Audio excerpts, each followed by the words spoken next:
Indonesia tanah airku, tanah tumpah darahku.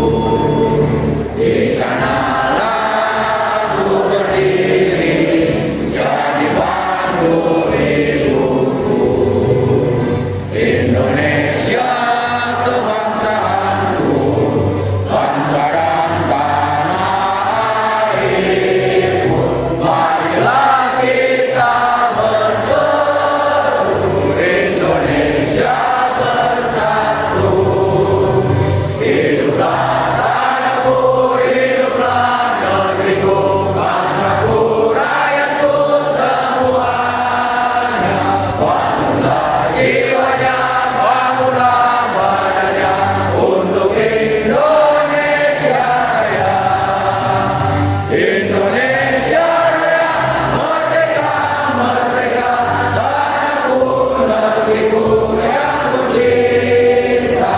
Indonesia Raya, merdeka, merdeka, hiduplah Indonesia Raya.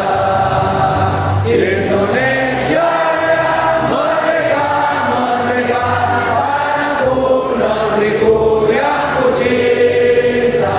Indonesia Raya, merdeka, merdeka, hiduplah Indonesia Raya. Hadirin disilakan. Assalamualaikum warahmatullahi wabarakatuh.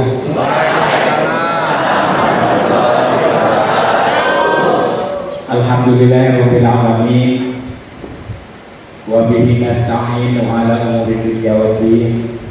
Wassalatu wassalamu ala asyrofil anbiya'i wal mursalin sayyidina Muhammadin wa ala alihi wa ashabihi ajma'in. Amma ba'du. Yang sama-sama kita hormati sekaligus kita banggakan orang tua kita Bapak Danrem Maulana Yusuf 0604, itu Brigjen TNI Andrian Susanto SIP M Han M Ipod. Alhamdulillah, mudah-mudahan beliau selalu sehat, Amin. dalam menjalankan tugas sehari-harinya, dan insya Allah di pertengahan September beliau karirnya akan menjadi kasdam di Lampung. Amin. Nanti selama di Lampung, kalau Banten sudah terbentuk Kodam, beliau pulang kembali ke Banten menjadi panglimanya. Yang kami hormati para pejabat utama, ya, para pasi, termasuk juga Intel, Humas, dan Bintar, bersama seluruh stafnya yang hadir. Yang kami hormati Bapak Pimpinan Pondok Pesantren Kiai Haji Saiful Umam LC, hadir Wakil Pimpinan Pak Kiai Syafiuddin SPB, sekjennya, termasuk pengurus Ustaz Heri Wirawan SC, Bapak-bapak, ibu-ibu, adik-adik semua, para santriwan santriwati yang dirahmati Allah SWT. Pertama, kita bersyukur kepada Allah atas berkat rahmat dan karunia-Nya. Alhamdulillah, hari ini Al-Mubarak merasa bangga didatangi Bapak Danrem bersama para pejabat utama yang hadir di kesempatan ini. Semoga Al-Mubarak ini semakin berkah didatangi orang kita. Sejelas satu-satunya pondok pesantren yang mungkin masuk di 5 besar dari 5.000 pondok pesantren sebanyak ini. Alhamdulillah, Al-Mubarak ini masuk di urutan keempat, ya, menurut ya di BPS. Jadi 5.000 pondok pesantren, dan santri kita ini hampir setiap provinsi ada yang wakili, baik dari Maluku, Kalimantan, Lombok, kemudian Sumatera, Lampung. Kalau Jawa hampir lengkap lah, baik dari Surabaya, Bandung, termasuk sampai ke Jakarta. Dari sini, dari Surabaya ke sini. Ada yang anak saya dari sini. begitu banyak. Ini menunjukkan bahwa Al-Mubarak ini adalah pesantren yang sudah masuk di tingkat nasional. Yang pertama, ucapan terima kasih pada BEM atas Al-Mubarak bertempat untuk kegiatan pembinaan ideologi Pancasila untuk santri tahun 2025 supaya anak-anak kita ini lulus sudah mantap. Bahkan kalau santri mah Pancasila itu sampai diarabkan, nah, karena ingat bahwa Pancasila itu ya 5 dasar itu, dan dasar itu hadiah dari para ulama di zaman dulu pada saat berjuang melawan kolonial Belanda. Makanya di Undang-Undang Dasar 45 itu ada kalimat atas berkat rahmat Allah. Nah, bahwa kemerdekaan itu bukan pemberian hadiah dari Jepang maupun Belanda, tapi atas berkat rahmat Allah. Namun ditempuh dengan tetesan darah dan air mata, dengan segala pengorbanan zaman orang-orang tua kita dulu dalam mempertahankan bangsa dan negara yang dijajah 350 tahun. Namun setelah merdeka juga banyak yang merongrong, makanya ada Pancasila Sakti mulai dari tahun 1906 ayat 46, GKI sudah bangun 48, Musuh 49-nya Belanda agresi ingin dijajah lagi tahun 51 sampai 65 itu sudah dirongrongi oleh PKI, karena tahun 55 PKI dikasih angin segar, dipersenjatai, diizinkan latihan sampai ikut pemilu tahun 56-nya PKI mendapatkan ranking keempat dari 50 partai. Berarti jumlah PKI saat itu cukup banyak, dan tapi berusaha PKI ini ingin merubah Pancasila, ingin menguasai bangsa, ingin berkuasa, Allah tidak izin. Dan ternyata tahun 65-nya PKI itu akan menjadi penguasa di Indonesia, yang dianggap menghalang-halangi PKI 7 jenderal dari dulu dan sebagainya. Tapi syukur alhamdulillah dengan sergapnya Pak Harto sebagai pimpinan Komandan RPKD bersama pasukan Angkatan Daratnya bisa mempertahankan Pancasila Indonesia, dan PKI tidak boleh hidup di bumi Indonesia.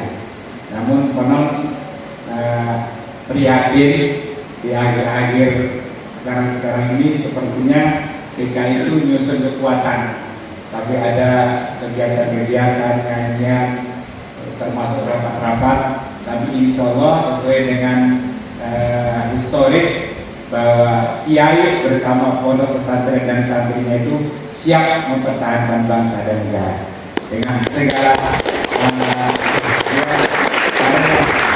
TNI senapannya nanti kiai pesantren jadi pelurunya dengan kalimat Allahu Akbar. Nah itu jadi senjatanya TNI, senapannya nanti siap santri bersama kiainya dengan pelurunya kalimat Allahu Akbar.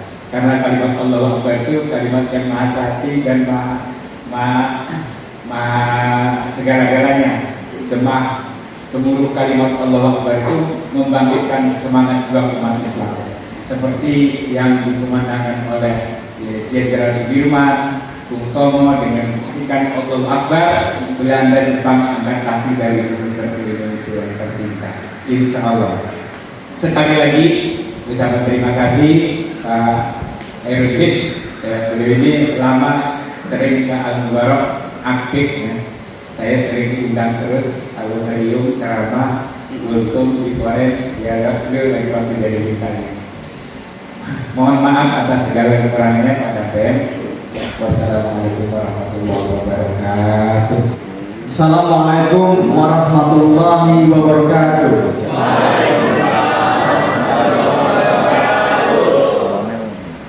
Yang terhormat, yang saya banggakan, Bapak Dr. Andes Kiai Haji Mahmudi MSI selaku pengasuh Pondok Pesantren Al-Mubarak, Yang saya hormati pimpinan Pondok Pesantren Bapak Kiai Haji Saiful Umam. Pertama-tama marilah kita panjatkan syukur kepada Allah Subhanahu wa taala karena tentunya atas rahmat, nikmat dan hidayahnya lah kita pada hari ini dapat berkumpul di tempat yang sangat luar biasa ini, yang sudah lama memang saya agendakan untuk berkunjung di sini Pak Kiai, tapi saya baru dapat kesempatan pada hari ini. Dan tentunya juga marilah kita aturkan salam salawat kepada Nabi besar Nabi Muhammad SAW, warga, sahabat dan pengikutnya sampai dengan akhir zaman. Tentunya yang pertama saya mengucapkan terima kasih kepada Bapak pengasuh Pondok Pesantren, pimpinan Pondok Pesantren yang sudah memberikan kami kesempatan untuk bisa hadir di sini dan memberikan suatu materi yang mungkin menurut kami itu penting bagi kita semua, baik itu kita yang sudah berada posisi di pimpinan Pondok Pesantren maupun anak-anak yang saat ini menjadi santri dan santriawan. Sesuai dengan tema atau judul pada kegiatan ini, saya mungkin izin bisa jalan ya Pak Kiai. Saya mendapat materi dengan judul Bangga Menjadi Bangsa Indonesia. Bangga nggak? Saya mau tanya, kenapa kita harus bangga menjadi bangsa Indonesia? Ada yang berani tangan? Saya kasih hadiah kalau bisa memberikan pendapat. Salah nggak apa-apa, yang penting bisa memberikan pendapat. Ya, kenapa kita harus bangga menjadi bangsa Indonesia? Nah, coba yang datang itu. Ada mic ya? Kenapa kita harus bangga menjadi bangsa Indonesia? Karena Indonesia itu memiliki banyak khas daerah, salah satunya banyak suku yang tidak dimiliki oleh negara lain. Budayanya berbeda-beda tapi tetap satu. Itu. Ya, tepuk tangan dulu. Ya. Sekian. Ya. Pak Doni kasih hadiahnya itu. Ya. Nah, ada lagi yang mau menambahkan? Itu jawabannya sudah bagian daripada poin kenapa kita bangga menjadi bangsa Indonesia. Ada lagi yang lain? Nah, mengapa kita harus bangga menjadi bangsa Indonesia? Karena bangsa Indonesia memiliki banyak keberagaman budaya yang tidak dimiliki oleh negara lain. Indonesia juga memiliki beragam ras, suku, agama, bahasa, dan hampir sama ya, tapi karena keberanian kasih hadiahnya dulu. Ada yang mau nyampaikan tapi beda dengan yang dua tadi, ada nggak? Nama saya Bunda Zakia. Kenapa kita harus bangga menjadi bangsa Indonesia? Karena bangsa Indonesia adalah tanah air kita yang menjadi tempat kita berdiri sekarang. Dengan masa lalunya yang tegak, sekarang bangsa Indonesia berjuang. Akhirnya bangsa Indonesia menjadi seperti ini. Negara yang berkembang, negara yang maju. Makanya kenapa kita harus bangga dengan bangsa ini?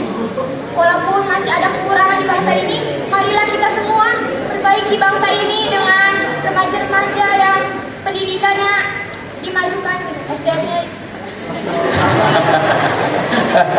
Ya, pokoknya harus bangga aja. Karena tempat tanah air kita. Dengan masa lalunya yang ini aja berjuang masanya, makanya kita harus bangga. Iya, oke. Makasih ya. Oke, kasih hadiahnya, Doni.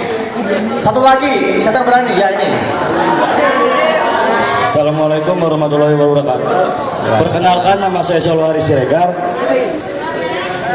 Kenapa kita harus bangga jadi warga negara Indonesia? Karena Indonesia itu memiliki hasil bumi yang melimpah. Contohnya seperti rempah-rempah dan seperti minyak bumi, tambang nikel, emas. Indonesia memiliki hasil bumi. Itu makanya kenapa dahulu Indonesia dijajah, karena Indonesia memiliki hasil bumi yang sangat melimpah. Iya. Udah, good ya. Kasih. Ya, jawabannya betul semua ya. Ya. Kalau tadi kita mendengarkan penyampaian dari Bapak Kiai Haji Mahmudi, pengasuh pondok pesantren, ya. Kenapa kita harus bangga menjadi bangsa Indonesia? Betul. Jadi kita itu mendapatkan kemerdekaan itu dengan suatu perjuangan yang luar biasa. Betul ya? Pengorbanan jiwa, raga, kemudian juga mungkin kekayaan alam kita habis terkuras oleh penjajah. Jadi perjuangan kita itu sangat luar biasa. Ketika kita menghadapi perjuangan, itu menandakan bahwa kita dengan kemampuan kita untuk mendapatkan kemerdekaan. Kemarin tanggal 17 Agustus kita memperingati hari ulang tahun kemerdekaan yang ke sudah 80 tahun kita merdeka. Kalau nggak ada dulu pejuang, kalau nggak ada dulu pahlawan, kira-kira kita merdeka nggak? Iya. Jadi kita bisa seperti ini. Saya bisa jadi tentara, adik-adik bisa sekolah di pondok pesantren ini, itu karena perjuangan dari para pahlawan, pejuang-pejuang negara kita. Kalau dulu mungkin mereka tidak memperjuangkan kemerdekaan, kita mungkin masih jadi negara yang dijajah oleh negara asing. Betul ya kira-kira ya? Nah, itu. Jadi tadi kalau ada yang menyimak penyampaian dari Bapak Kiai Mahmudi itu betul. Kita adalah suatu negara yang begitu panjang perjuangannya. Sebelum kemerdekaan, setelah merdeka pun kita masih dicoba untuk mempertahankan kemerdekaan itu. Masih ada negara-negara asing, negara-negara penjajah yang mencoba kembali menjajah. Belanda, Inggris, dan sebagainya. Nah, kenapa ini semua terjadi? Kenapa saya bertanya, kenapa bangsa Indonesia begitu menjadi target atau keinginan daripada bangsa lain? Jawabannya tadi itu. Di antaranya karena negara kita lah negara yang sangat luar biasa kekayaan alamnya. Betul ya? Iya. Nah, jadi ketika kita bicara kelangsungan sebuah bangsa, di bangsa dimanapun itu ada namanya Trigata, kemudian Pancagatra dan Astagatra. Kalau kita bicara Trigata itu berhubungan dengan masalah yang bersifat dinamis, yaitu demografi, geografi, dan sumber kekayaan alam. Itu namanya Trigata. Tapi kalau berhubungan dengan Pancagatra itu bersifat dia adalah statis. Jadi yang mendukung bagaimana mengolah terkait dengan sumber kekayaan alam, bagaimana mempergunakan sumber daya manusia, bagaimana kemudian memanfaatkan daripada geografis itu. Itu meliputi ideologi, politik, ekonomi, sosial budaya sampai dengan pertahanan dan keamanan. Itu namanya Pancagatra. Nah kalau Astagatra berarti gabungan, ada 8 tadi itu. Inilah merupakan semua aspek kehidupan bangsa. Dimanapun bangsa berada di dunia ini pasti berhubungan dengan ini. Nah kita sebagai negara yang besar, ternyata semua aspek ini kita miliki. Tidak semua bangsa memiliki ini, adik-adik sekalian. Tidak semua bangsa memiliki lautan. Tidak semua bangsa memiliki sumber kekayaan alam. Bahkan tidak semua negara memiliki populasi penduduk yang besar. Itu yang membedakan kenapa negara kita begitu sangat menjadi perhatian negara-negara yang ada di dunia. Nah tadi kita sudah bicara bagaimana negara zaman itu masuk ke negara kita untuk menjajah kita, untuk mengambil sumber kekayaan alam. Itu karena letak geografis daripada bangsa kita. Bangsa kita berada di antara dua benua, betul ya? Benua Asia dengan benua Australia. Kita berada di dua samudra, Samudra Hindia dengan Samudra Pasifik. Jadi, secara pelintasan dari aspek geografis, ternyata negara kita pasti menjadi suatu perhatian dunia. Kapal-kapal perdagangan, kapal-kapal internasional yang melintas pasti akan singgah ke negara kita. Di situ jadinya namanya transaksi internasional, transaksi perdagangan antara satu negara dengan negara lain. Ya, sumber kaya alam kita sangat luar biasa. segala jenis yang berhubungan dengan sumber daya alam kita miliki, baik itu yang bersifatnya hayati maupun non hayati. Demikian juga berhubungan dengan kebudayaan bangsa kita. Bangsa kita sangat beragam. Sesuai dengan data bahwa kita memiliki jumlah pulau yang sangat luas. Ada 17.504 pulau. Itu yang terdata, itu yang pernah dicek oleh negara kita. Mungkin lebih dari itu. Nah, sehingga dengan adanya posisi geografis yang sangat strategis inilah, makanya sangat terkait dengan kondisi geografis, kemudian terkait dengan geopolitik, ekonomi, dan tentunya sosial budaya. Sesuai dengan data BPS, sekarang ini jumlahnya kurang lebih 285 juta penduduk Indonesia. Tadi ada beberapa santriwan yang menyampaikan bahwa kekayaan kita itu berhubungan dengan kebinekaan tunggal ikaan. Kita memiliki suku yang begitu banyak. Kita memiliki agama yang bermacam-macam. Kemudian saya ambil satu penyampaian dari Bapak Presiden pertama kita, Bapak Soekarno. Ini perlu kita pahami karena ternyata setelah saya cermatin, setelah kita ikutin pernyataan beliau ini betul. Perjuanganku lebih mudah karena mengusir penjajah. Tapi perjuanganmu akan lebih sulit karena melawan bangsamu sendiri. Betul nggak kira-kira? Siapa yang berani memberikan pendapat? Ya, kasih mic-nya. Ya, coba. Saya ingin dengar pendapatnya. Assalamualaikum warahmatullahi wabarakatuh. Perkenalkan, nama saya Anissa. Mudah karena mengusir penjajah, tapi perjuanganmu akan lebih sulit karena melawan bangsamu sendiri. Yeah. Contohnya seperti sekarang yang koruptor merajalela di bangsa kita, membuat bangsa kita semakin turun. Koruptor. Ya. Ada yang lain mau nambahkan? Kasih. Perkenalkan, nama saya Rizka Alifah Hairani. Izin menambahkan, selain koruptor tadi, perjuangan kita akan lebih sulit karena melawan bangsa kita sendiri. Kenapa? Karena sekarang banyak bentrok antar suku, antar agama, antar budaya. Padahal kita ini satu bangsa, satu Indonesia. Tapi banyak antar suku, antar budaya. Intinya pertarungan antar saudara lah, begitu. Iya, betul. Iya. Tepuk tangan dulu. Iya. Dulu waktu zaman sebelum kita merdeka, ya. Sebelum kita merdeka pada tanggal 17 Agustus 45, kita sudah sangat jelas apa yang kita hadapi ketika itu, yaitu penjajah, menghadapi Belanda, menghadapi Jepang, betul kan? Sangat jelas. Jadi kita menggunakan kekuatan senjata untuk merebut kemerdekaan. Diplomasi di tingkat internasional itu menghadapi penjajah yang sudah jelas negara-negaranya. Tapi sekarang kita menghadapi bangsa kita sendiri yang tentunya memperkeruh situasi negara kita. Tadi koruptor, contoh begitu, koruptor marak di mana-mana. Itu pelakunya bangsa-bangsa kita sendiri, betul kan? Ini karena perilaku daripada orang-orang, perilaku daripada bangsa kita sendiri, yang tentunya itu menjadi pemikiran dan menguras tenaga kita selama ini yang menghambat daripada pembangunan negara kita. Jadi bagaimana kita menyikapi sebagai generasi muda? Yang pertama, kita tidak boleh melupakan sejarah.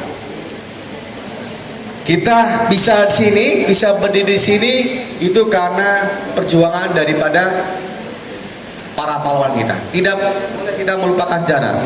Kemudian yang kedua adalah jadilah manusia yang berkarakter dan integritas. Ya. Kemudian yang berikutnya adalah kita punya kewajiban bagaimana menjaga lestari budaya bangsa kita. Kemudian yang terakhir, kita punya kewajiban untuk cinta tanah air. Kita punya kewajiban untuk bela negara. Nah, pengertian bela negara tidak harus menjadi prajurit TNI ataupun menjadi polisi. Belajar yang rajin, belajar yang tekun, jadi ilmuwan, jadi dokter, jadi sarjana, itu adalah bagian daripada bela negara, cinta tanah air. Yang terakhir nih, jadi ada kata-kata Bapak pendidikan kita, Bapak Ki Hajar Dewantara, untuk menjadi pembelajar sejati, anggaplah setiap orang yang kita temui adalah sebagai guru. Dimanapun nanti adik-adik ketemu dengan setiap orang, jadikanlah setiap orang sebagai guru. Ketemu dengan Pak Kiai, ketemu dengan Pak Ustaz, ketemu dengan Ibu Ustazah, ketemu dengan guru di luar, ketemu dengan orang siapapun, jadikanlah setiap orang sebagai guru. Berikutnya, anggaplah semua tempat yang kita datangi sebagai sebuah ruang kelas. Tempat, jadi nggak harus kita belajar itu dimanapun. Mungkin tiba-tiba kita berkunjung ke alun-alun Kota Serang, itu bisa menjadi ruang kelas kita belajar. Ketemu dengan orang, berinteraksi dengan orang, kita gunakan sebagai ruang untuk belajar, mencari ilmu, apapun ilmu itu. Semua ilmu pasti saya yakin bagus, sesuai dengan disiplin ilmu. Nah, yang terakhir, anggaplah setiap peristiwa yang Anda hadapi sebagai sebuah pembelajaran. Ya, kalau menjadi seseorang yang begitu berkarakter, berintegritas, kita harus bisa menemukan masalah di setiap kehidupan kita ini. Kita akhirnya belajar. Setiap ada masalah, kita belajar bagaimana untuk menyelesaikan. Setiap ada menemukan suatu peristiwa, kita belajar bagaimana kira-kira peristiwa ini tidak terulang di kemudian hari. Seperti itu. Ini adalah kata-kata dari Bapak pendidikan negara kita, Bapak Ki Hajar Dewantara. Bagaimana menjadi pembelajar yang sejati. Itulah kira-kira yang sampaikan kenapa kita harus bangga menjadi bangsa Indonesia. Ternyata bangsa kita sangat luar biasa, bangsa kita sangat kuat, bangsa kita begitu penting di mata dunia, dan bangsa kita sangat disegani oleh semua negara yang ada di dunia ini. Terima kasih. Wassalamualaikum warahmatullahi wabarakatuh. Warahmatullahi wabarakatuh.